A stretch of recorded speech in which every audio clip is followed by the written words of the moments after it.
Les confesseurs et les pères spirituels qui n'ont point la lumière nécessaire ni l'expérience des voies spirituelles sont nombreux. Au lieu de venir en aide aux âmes comme mensantes, ils ont coutume plutôt de les empêcher d'avancer et de leur être nuisibles. Ils ressemblent aux bâtisseurs de Babel qui, au lieu de fournir des matériaux convenables, en apportaient d'autres tout différents, parce qu'ils ne comprenaient plus le langage qu'on leur parlait. Aussi l'édifice ne s'élevait pas. Voilà pourquoi c'est une épreuve très rude et très pénible pour l'âme qui, dans des circonstances analogues, ne comprend pas son état et ne trouve personne qui le comprenne. Il lui arrivera peut-être que Dieu l'élève à la voie très haute d'une contemplation pleine d'obscurité et de sécheresse, et elle se croira perdue. Au milieu de ces ténèbres, de ces épreuves, de ces angoisses et tentations, elle rencontrera quelqu'un qui lui tiendra le langage faux des consolateurs de Job. On lui dira que c'est de la mélancolie, du chagrin, ou affaire de nature, ou peut-être le châtiment de quelque faute secrète pour laquelle Dieu l'a délaissé.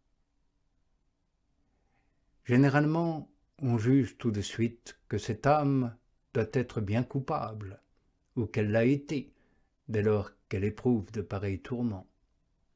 Ou bien alors qu'elle s'est aventurée dans une voie qui ne lui convient pas et qu'il lui faut retourner à des choses plus satisfaisantes pour elle. D'autres lui diront qu'elle recule, puisqu'elle ne trouve plus ni goût ni consolation comme précédemment dans les réalités divines. Aussi la pauvre âme voit redoubler ses souffrances. Ou il lui arrivera que sa plus grande peine viendra de la vue de sa propre misère. Il lui semblera voir plus clair que la lumière du jour qu'elle est remplie de maux et de péchés. Et c'est bien là, en effet, la lumière et la connaissance que Dieu lui donne dans cette nuit de contemplation, comme nous le dirons plus loin. Mais il lui faut l'accepter. Si elle trouve quelqu'un qui partage sa manière de voir et lui dit qu'elle souffre par sa faute, sa peine et ses angoisses grandissent démesurément et arrivent d'ordinaire à un état pire que la mort. Ou bien alors on lui dira que le péché, ce n'est pas important et qu'il faut qu'elle s'active et qu'il faut qu'elle retourne à ses anciennes pratiques. Et ce n'est pas assez pour de pareils confesseurs. Comme ils s'imaginent que cet état est la conséquence de leur péché, ou même que le péché n'est pas si grave que ça, ils les obligent soit à repasser leur vie et à faire une foule de confessions générales, soit alors à abandonner la vision de sa misère et à s'activer dans des initiatives plus valorisantes. Que ce soit l'un ou l'autre conseil, ils les crucifient de nouveau que de ne pas leur donner à comprendre que ce n'est plus le temps d'employer de tels moyens, mais qu'il faut que ces âmes se laissent mener dans l'état de purification où Dieu les a placées. Il faut les consoler et les encourager à vouloir cette épreuve tout le temps qu'il plaira à Dieu, sans chercher à en sortir par un quelconque moyen. Dieu seul peut les en faire sortir quand il le jugera bon. Jusqu'alors, en effet, il n'y a pas de remède, quoi que fassent ces âmes, et quoi que disent leurs confesseurs. Telle est la question que nous traiterons avec la grâce de Dieu. Question difficile et vaste. Nous montrerons comment l'âme doit se comporter dans cet état.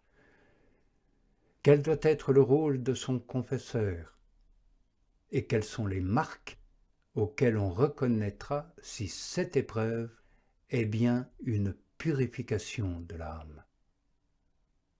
Et alors, dans ce cas, s'il s'agit d'une purification des sens, celle des commensants, ou une purification de l'esprit que nous appelons nuit obscure, qui est celle des progressants. Nous dirons aussi comment on pourra reconnaître que cet état provient bel et bien de la mélancolie ou d'une autre imperfection des sens ou de l'esprit ou de faute qu'il faut regarder en face et confesser. Il peut arriver aussi que des confesseurs s'imaginent que Dieu conduit certaines âmes par cette voie de la nuit obscure de la purification de l'esprit, alors que ce ne sera peut-être que l'une de ces imperfections dont nous avons parlé.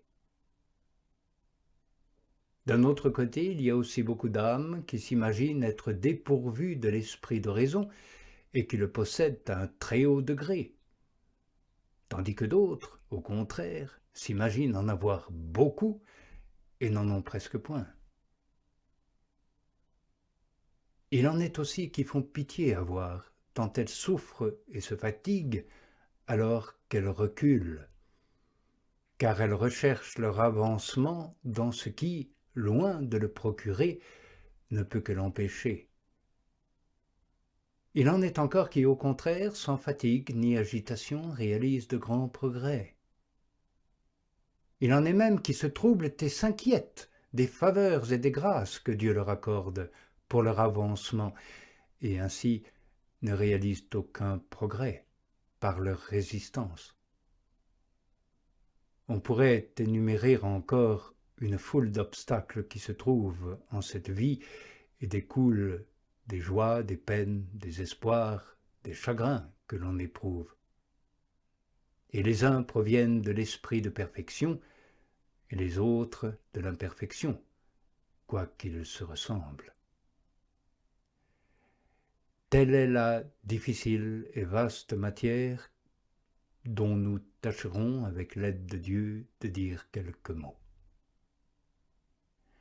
Celui qui entendra pourra se rendre compte quelque peu de la voie où il se trouve et de celle qu'il doit suivre pour progresser, si il a reçu le désir de parvenir au sommet de cette montagne de la perfection, autrement dit, de l'union à Dieu. Comme il s'agit ici de la nuit obscure, par laquelle l'âme doit aller à Dieu, que l'auditeur ne s'étonne pas de trouver quelque obscurité dans notre enseignement.